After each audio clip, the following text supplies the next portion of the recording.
the Angels had a chance to win a series against a good team, and they didn't do it. But it wasn't the team's fault, and we'll talk about what went wrong. Plus, it's Fanmail Friday. That's how we're going to deal with the disappointment. We've got questions, and we've got good answers. It's going to be a fun show. It's time to get locked on with Mike and John, and this is Locked On Angels. You are Locked On Angels, your daily Los Angeles Angels podcast. Part of the Locked On Podcast Network, your team every day. Thanks for making Locked On Angels your first listen of the day. You can find us anywhere you get your podcasts, including Apple Podcasts, Spotify, and SiriusXM by searching Locked On Angels.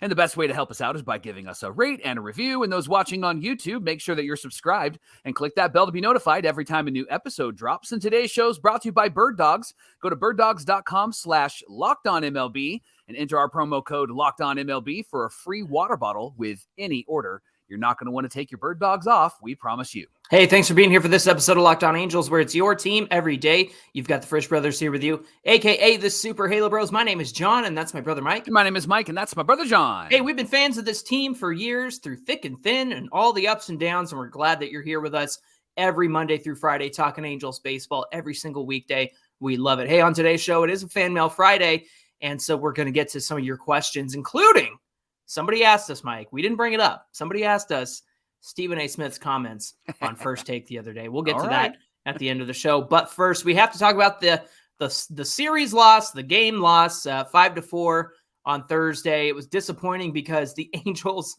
were really in this one for a while and went into the last inning with a 4-3 lead. Unfortunately, Estevez blew his fourth save of the season. Let's talk about that. Yeah, Johnny, somebody's going to look, again, at baseballreference.com 5 years, 10 years from now and see Estevez's numbers, but they're going to see his numbers from this distance. You ready? Oh, wow, he had a really great year. But then when they get really close to it, they're going to realize that those 4 blown saves came at the worst possible time, 3 of them at a really bad time. And even in this game, I know that we're out of it, but to take 2 or 3 from the Tampa Bay Rays with this young team would have been a great adrenaline shot for this team. It would have meant a lot to them, I think so, John. And I think also the Orioles would have really loved for us to actually take that game as well. Our friends over at Locked On Orioles, they said, everybody go follow Locked On Angels to say thank you when the Angels won the other night against the Rays. So I thought that was a great shout out. Yeah.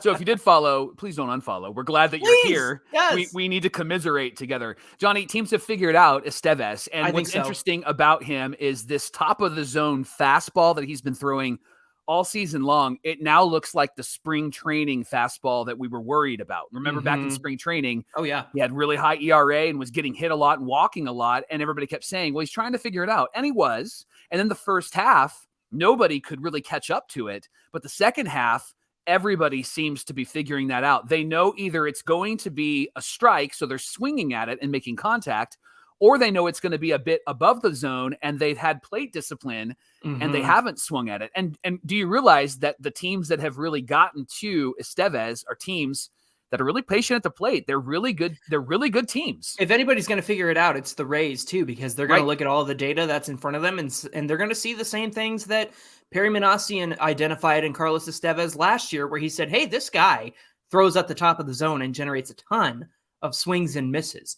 That same data is out there for you and me and 29 other teams, Mike. And so the fact that it took a while for Carlos Estevez to be figured out, but I think he's been figured out. And that's not a shot on him, but you have to realize that you have to make an adjustment. You have to change your game plan, because in baseball, that's the cycle of things. People throw up and into Mike Trout and he strikes out in like 2014. What does he do? He makes an adjustment and then goes on to win MVP, right? And so this is a game of cycles and rotations, and you get figured out, then you readjust and you get figured out again. Carlos Estevez, it's his first year as a closer. He's got to figure out how to change what he needs to change so he's not figured out by other teams anymore. Yeah, it doesn't seem like he has adjusted too much from just the eye test, and there may be some deeper metrics that I've missed, but from the eye test, it just doesn't look like anything has really changed. He's going out there with a very similar game plan and similar pitches that he's throwing. Jeff Fletcher tweeted during this game, and he said, we've got Soriano, Joyce, and Esty coming in. Is this a sneak preview for 2024 at the end of the bullpen? I think after this game, you have to really question if Carlos Estevez is your closer. Would you have him be that guy? I know it's early. I know we haven't done spring training, all of that, but would you have him be that guy in 2024, or would you move and have Ben Joyce possibly be the closer? I'd be worried about Ben Joyce just because he is not pitched back-to-back days very often in his college career and professional career. So that's something that they're going to have to identify and figure out if he can do before we all clamor for Ben Joyce to be the closer. Look, I'm not saying I wouldn't like him to be the closer. It's, can he be the closer? Right. And that means going out there day after day in the ninth inning and making it happen. He's done it a few times. He's gone back-to-back days, but I think it's really important to have that nailed down before we proclaim him the next closer. I think he's going to need to figure that out. Johnny, I think he needs some Francisco Rodriguez time in the big leagues, and I think that he needs to be a 7th, 8th inning guy. He looked great yesterday. He's looked great since he's come off the IL. Got robbed of 2 strikes right down the middle. It was absolutely ridiculous. And then a phantom hit by phantom. Yeah, no kidding. A phantom hit by pitch that didn't take place, and the umpires reviewed it and call's confirmed. They're like, get out of here. Call's confirmed. What are you? You're watching the Phillies game, not the Angels game. What are you doing, Johnny? I'm going to go out on a limb here. I'm going to make a bold statement. I think Soriano could potentially be the closer of this team next year. Okay. I think so. Now, I know he's still young and he's still got some work to do as well. But of those 3 names, I think he's the guy that of those 3 names could come in and close the game out, because he hasn't fallen apart too much this season. He doesn't walk too many batters. He does strike out a lot of guys.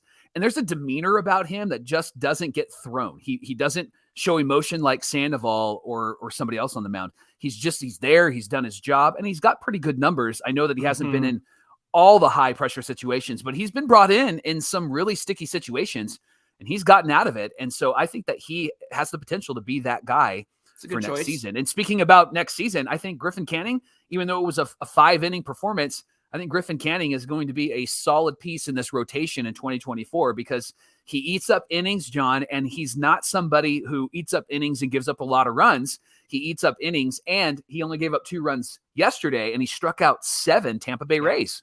He was over 100 pitches in this one. So again, that it's the same thing with Sandy and Detmers that we've been talking about. These guys get to 4 or 5 innings. They're throwing a lot of pitches. Yeah. If I'm a coach and I look at the team and I go, what's the problem with my rotation? It's the pitch count. It's pitch efficiency. I can't wait. And we'll do this, I promise, once the season is over for the Halos, because we're going to need lots of off-season content.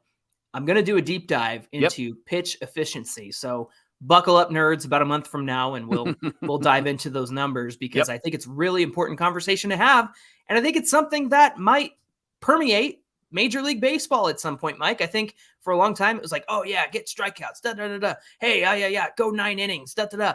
And now it's going to circle back to pitch efficiency and how to make that happen. I don't think I have the answer yet, but once I dive into the numbers, I think I'll come up with some solutions there. I have the answer. Greg Maddux is pitching coach. He can come in and go, guys, I pitched a complete game on 79 pitches. What's wrong with you guys? Right. It's Mike, the 3rd inning and you're throwing 79 pitches. I got to say, dude, watching Jo Adell yesterday, it made me feel really good, and it made me feel really good for him, because it was a game that he needed, especially after going 0 for 4 the night before. But he went 2 for 3 in this one, 2 runs and a home run. Love it. A 2-run home run, actually.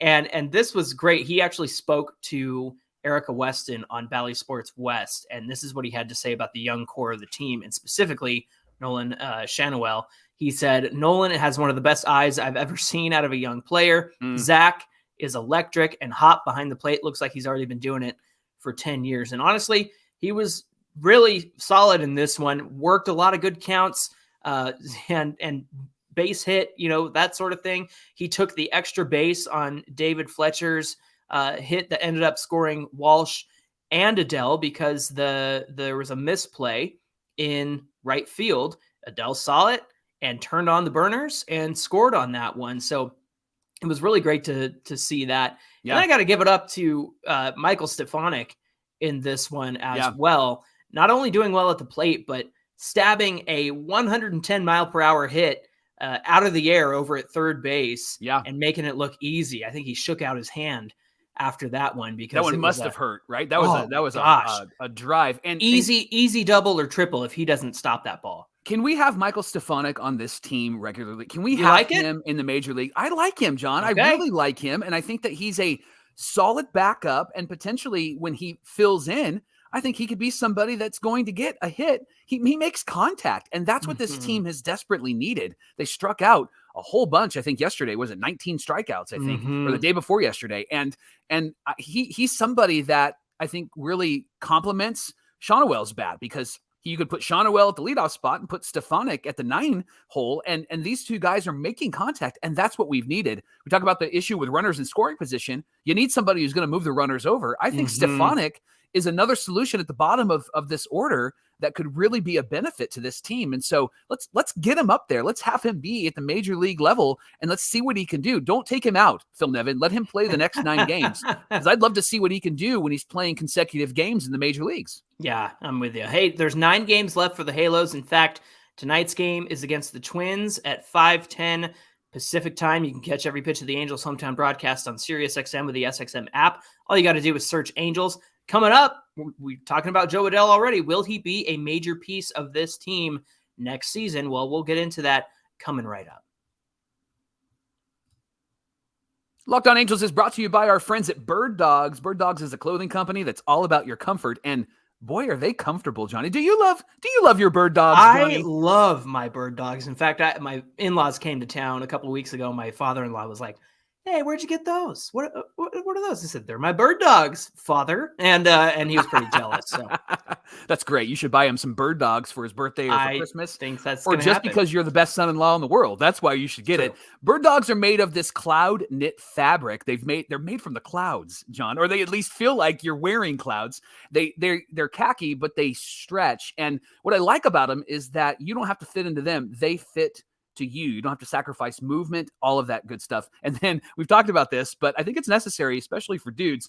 They have a anti-stink and sweat fabric protection that keeps you cool and dry all day long. Nobody wants to stink, and nobody wants to be sweaty. And Bird Dogs, they got your back. So check out birddogs.com/LockedOnMLB to get yourself a pair of pants and shorts. And when you do, enter our promo code when you check out, LockedOnMLB, and they're going to give you a free Bird Dogs water bottle. Again, birddogs.com/LockedOnMLB, or enter our promo code LockedOnMLB for a free water bottle. You're not going to want to take your Bird Dogs off. We promise you that.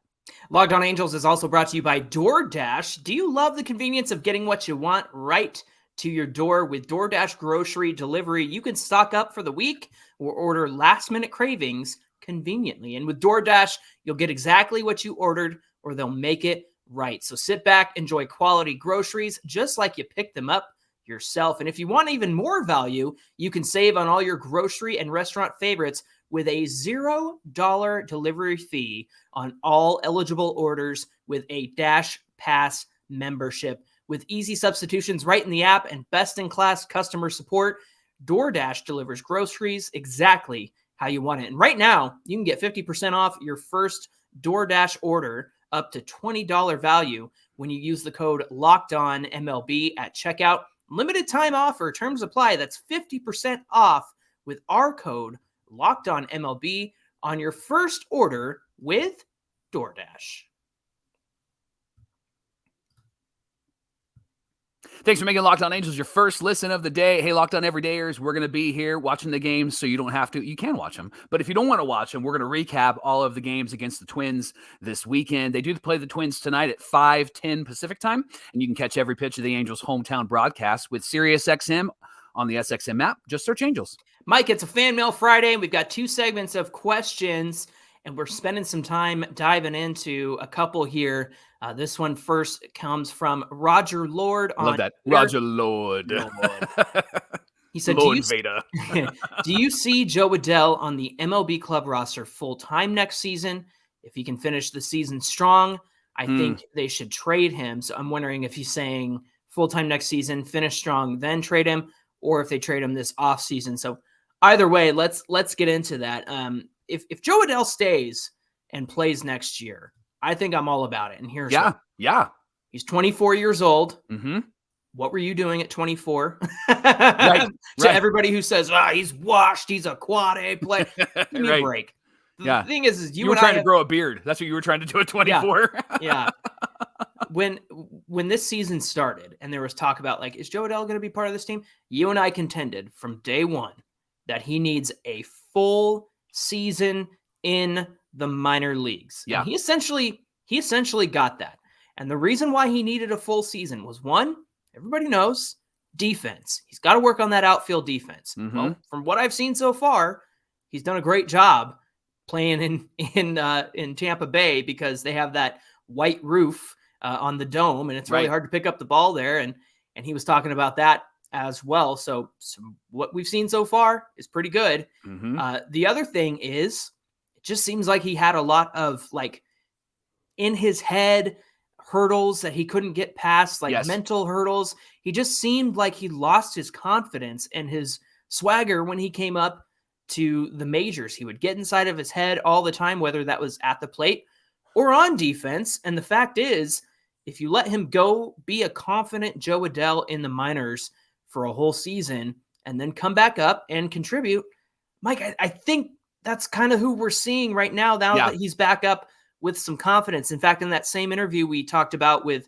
Bally Sports, and he was talking to Erica Weston, he was talking about Neto and Shawnuel and Ohapi, and maybe he's glad that he's not the young guy on the team, because the way he was speaking about those guys was as if he was a player who's been there for years, right? And the truth is, all of his major league time has equated to probably a little over one full season in the majors. Now, think about that. That's 2020, 21, 22, the few games he played in 23. So for everybody who's ready to quit on Jo Adell and say that he's a quad A player, the guy's 24. He was drafted out of high school. And so everybody's screaming that the Angels get too many guys who are, right out of college. Well, Jo Adell's an example of somebody right out of high school, and you have zero to no patience for him.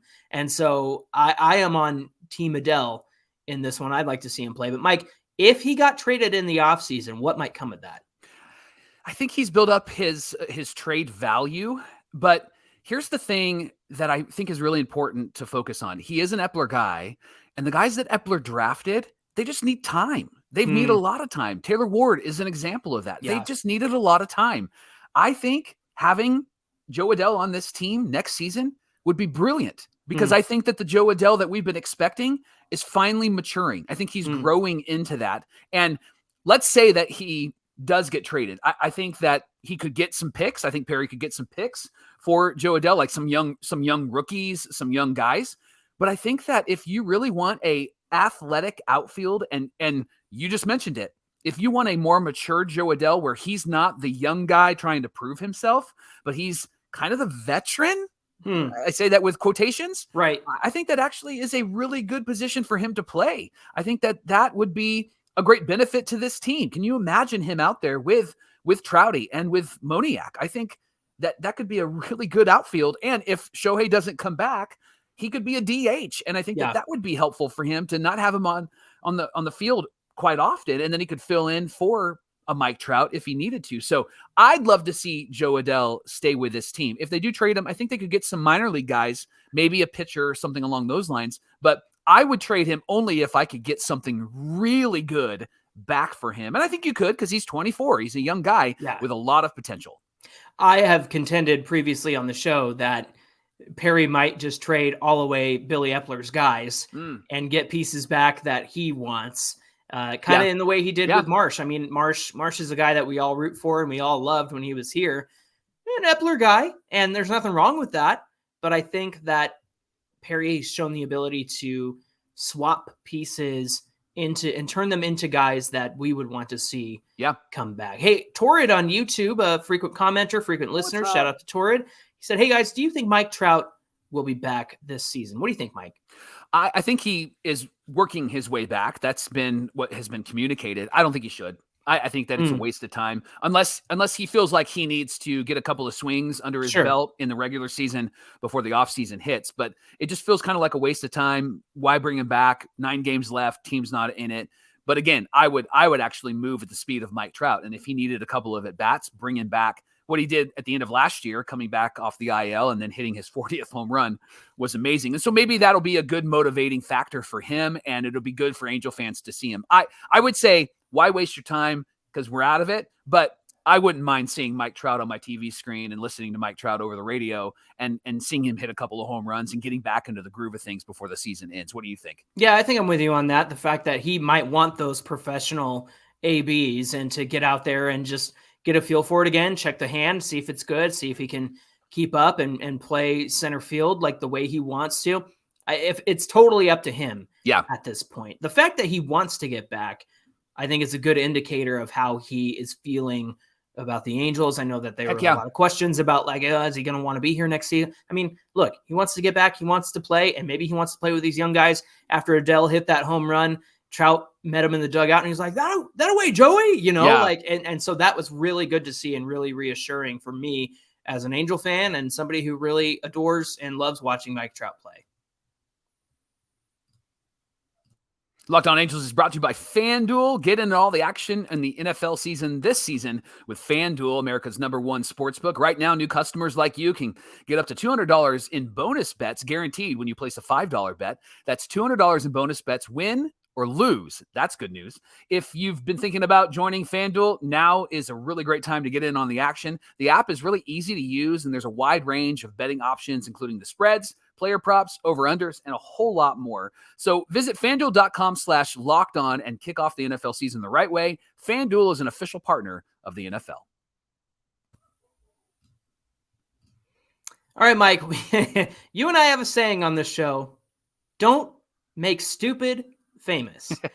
And we weren't going to talk about this because we would be doing our part in making stupid famous, but sometimes stupid is already famous.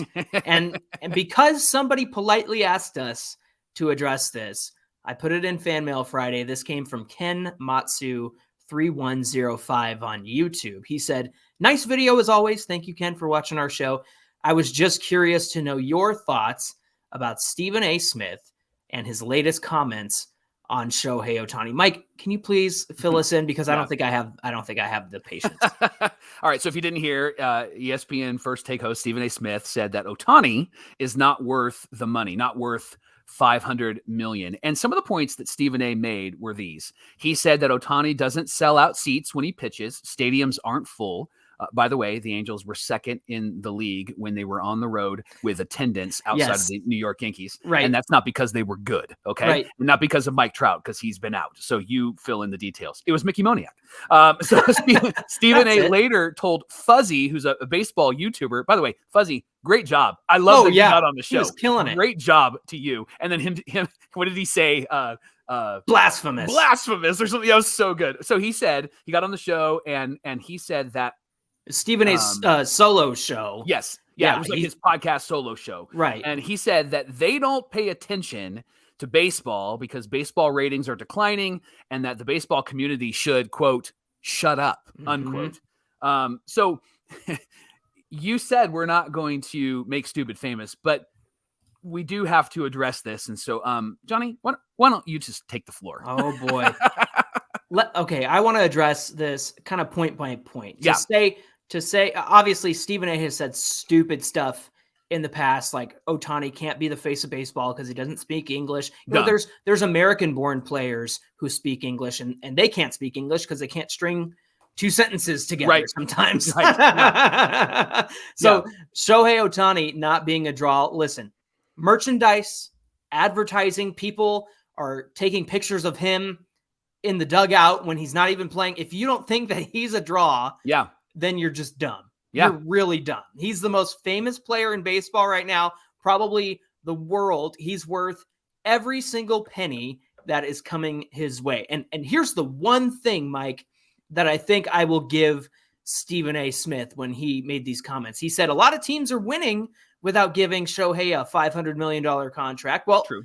And that's true. Like, some teams might not need a Shohei, but they'd be a lot better with Ohtani and almost guarantee a spot in the postseason and the World Series. And you know what? If teams are somehow satisfied with what they have and they don't think they need an Ohtani, then that's all the better for us Angel fans all the fans out there who want to re-sign him. Like, yeah, if another team says, oh, we don't need an Ohtani, fine. Then the Angels will take him back. But you're not considering the draw, Stephen A., that Shohei Ohtani is, and the revenue he generates just by being on a team in terms of advertisements. And you've got the Japanese airline sponsoring him. You've got the Pac-Man tune playing because Namco's sponsoring his at bat on the radio. Like, it's absolutely crazy how much of a draw that Shohei Ohtani is. But Stephen A. wouldn't know this because he doesn't pay attention to baseball. Right. You know. Right. Exactly. You're a sports guy. You're supposed to pay attention to stuff, but of course he's going to say that. And part of the reason why he said that he doesn't pay attention is because baseball ratings are declining. And